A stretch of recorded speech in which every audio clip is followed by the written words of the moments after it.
Bagaimana Perang Dunia Pertama terjadi? Perang Dunia I dimulai pada tahun 1914 ketika Eropa terbagi menjadi dua aliansi besar, Triple Entente yang terdiri dari Prancis, Inggris, dan Rusia, serta Triple Alliance yang melibatkan Jerman, Austro-Hungaria, dan Italia. Ketegangan antar kekuatan besar ini didasari oleh persaingan ekonomi, militer, dan teritorial. Jerman, yang baru bangkit sebagai kekuatan militer besar, merasa terkepung oleh negara-negara tetangga yang semakin waspada terhadap ambisinya. Titik awal konflik ini terjadi pada tanggal 28 Juni 1914 ketika Archduke Franz Ferdinand, pewaris tahta Austro-Hungaria, dibunuh oleh seorang nasionalis Serbia bernama Gavrilo Princip di Sarajevo. Austro-Hungaria, yang ingin menghukum Serbia atas kejadian tersebut, mengeluarkan ultimatum dengan tuntutan yang sangat keras. Ketika Serbia menolak beberapa tuntutan tersebut, Austro-Hungaria menyatakan perang kepada Serbia. Ini memicu reaksi berantai di antara aliansi-aliansi Eropa.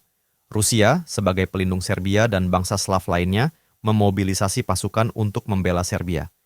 Jerman, sebagai sekutu Austro-Hungaria, melihat ini sebagai ancaman dan segera mendeklarasikan perang terhadap Rusia.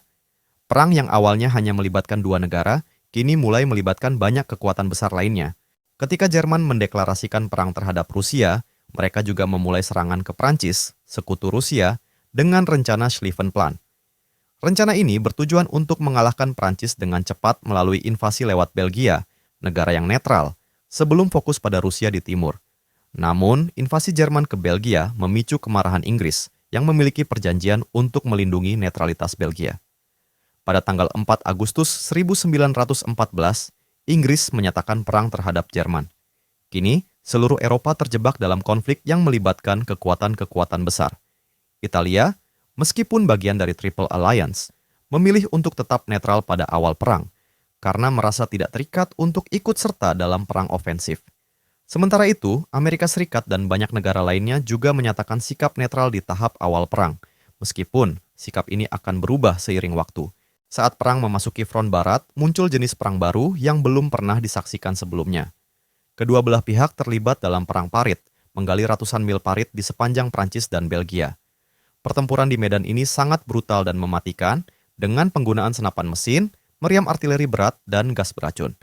Teknologi militer berkembang pesat di kedua belah pihak, menciptakan kondisi pertempuran yang sangat tidak manusiawi. Jerman juga memperkenalkan U-boat, kapal selam yang digunakan untuk menyerang kapal-kapal musuh tanpa peringatan. Ini memberi ancaman besar bagi perdagangan laut sekutu, terutama Inggris, yang sangat bergantung pada impor bahan makanan dan persediaan lainnya melalui laut. Perang Dunia I tidak hanya terjadi di Eropa. Konflik ini menyebar ke Afrika, Timur Tengah, dan lautan di seluruh dunia. Jerman dan sekutu sama-sama menyerang koloni-koloni musuh mereka di Afrika.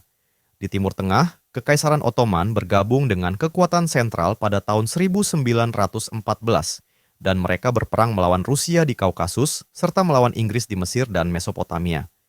Inggris, dengan dukungan sekutunya, melancarkan kampanye untuk merebut Baghdad dan mengamankan jalur minyak di kawasan Teluk Persia.